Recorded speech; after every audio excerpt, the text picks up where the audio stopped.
As I was playing around with this whole idea of the harmonic functions of language, I got in touch with a couple of ethnomusicologists who have been working in the field and approached them about this concept of, do we really establish a tonic? Do we go subdominant motion away from tonic, dominant motion toward tonic, both subdominant and dominant being unstable, the tonic being sort of the fact, the tonic being honesty, the tonic being statement. I just let them know, sort of the stuff that I had been thinking about. And one of the folks, a guy by the name of Joseph Jordanian, who's written two books, one called Who Asked the First Question, and his latest book called Why Do People Sing? And he contacted me and said that he thought that the idea was a valid one, and that he wanted me to continue to explore it. He said he hadn't really seen anything about it, and so I continued to explore it. But in the meantime, I've been taking a look at his books, particularly his book Why Do People Sing? And I think that it's worth talking about. When we were in our infancy as hominids, we were living in Africa, we were living in the trees, and we were living in the trees because on the ground was a very dangerous place. On the ground there were lions. And so there we were, and the higher we could climb, the safer we would be, so being light was a good thing. At some point, we discovered, according to Joseph Jordanian, that we had this thing here. And not only did we have this thing here that could make noise, but we could and learned to make noise together. We made noise together, so that rather than just, random calls from tree to tree and so on, we could actually concert our voices. We could sound them together.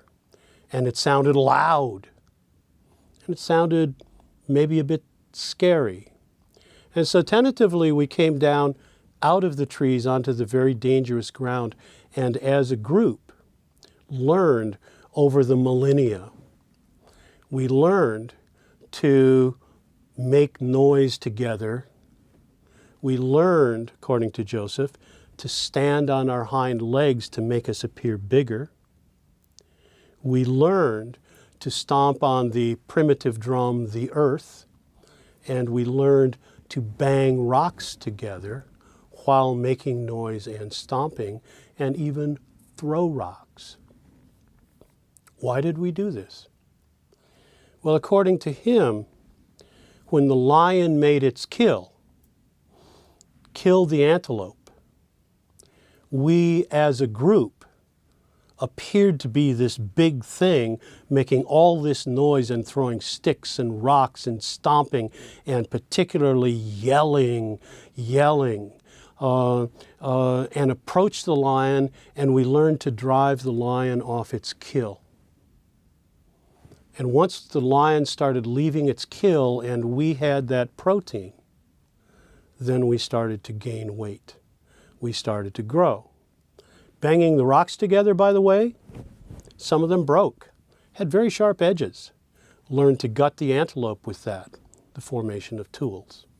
So that we spent, according to Why Do People Sing, basically the first 2.5 million years of our existence as hominids, as scavengers, driving the lion off its kill. And according to him, the bone records of the hominids and the lions across Africa match perfectly.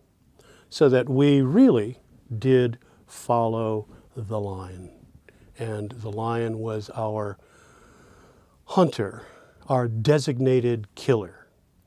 I think that's an incredibly interesting theory.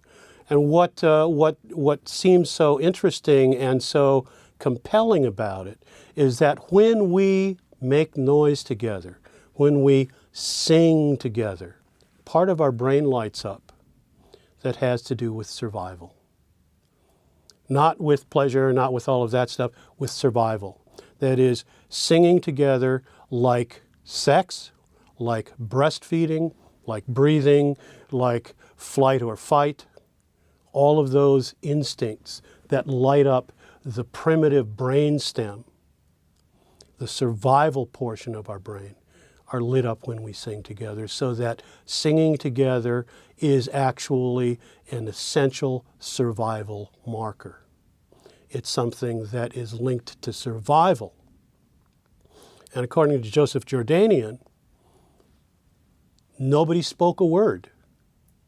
But we did learn that singing with tones, yelling with tones, when we sang together, if our tones were all stable, it didn't sound as loud as when we used dissonance.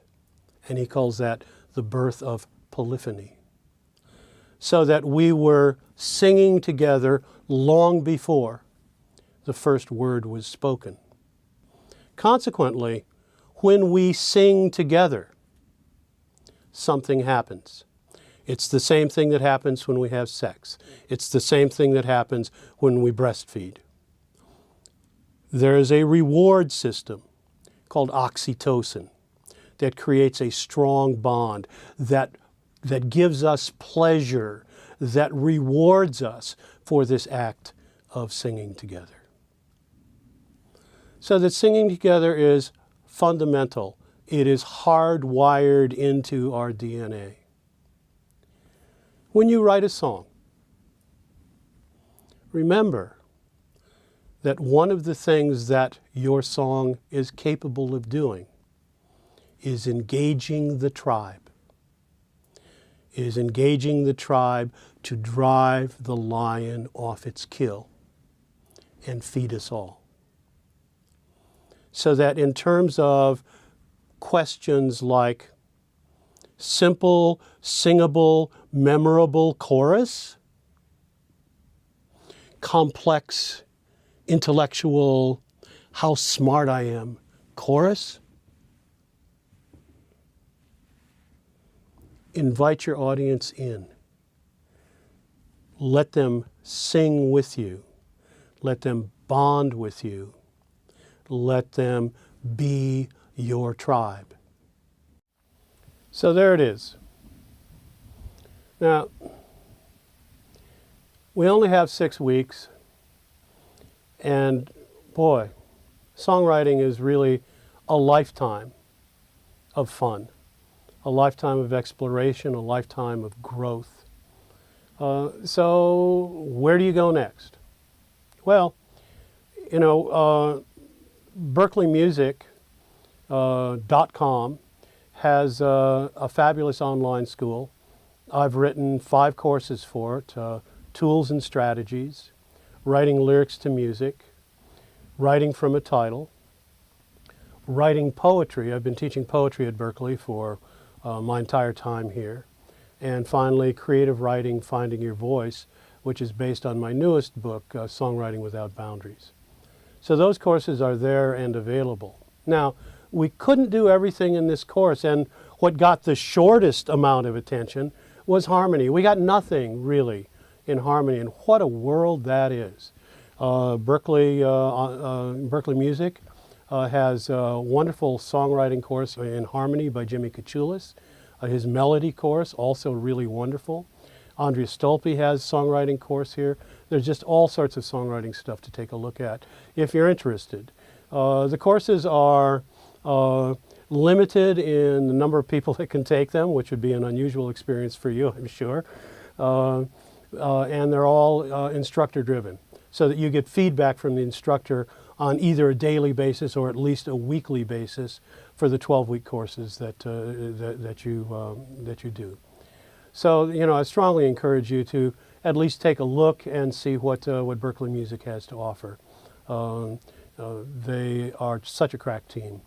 I have 4 books out. You've seen them referred to in suggested readings as we go.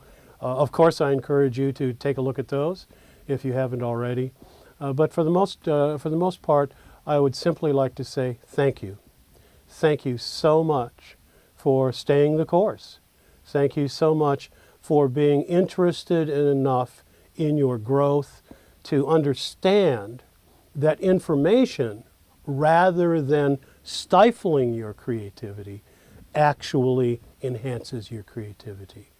That knowing stuff is something that helps you to locate where you need to go, where you might want to look in this vast woods of options to find due north, to find the place to go where that idea is most likely to live.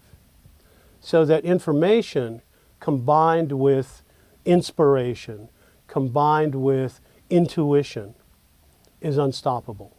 And I hope that if nothing else, that has become clear, that these exercises that you have been doing have been stimulating, have pulled back the bow, have held you back to some degree, but now when you release the string, that you're straight and true to your target, or as straight and true as anybody can be in the arts. So thank you so much for coming. Thank you so much for your attention, and write fearlessly, write prosody. Make sure that Aristotle is alive and well in your hearts, that everything you do strives toward that wonderful goal of unity.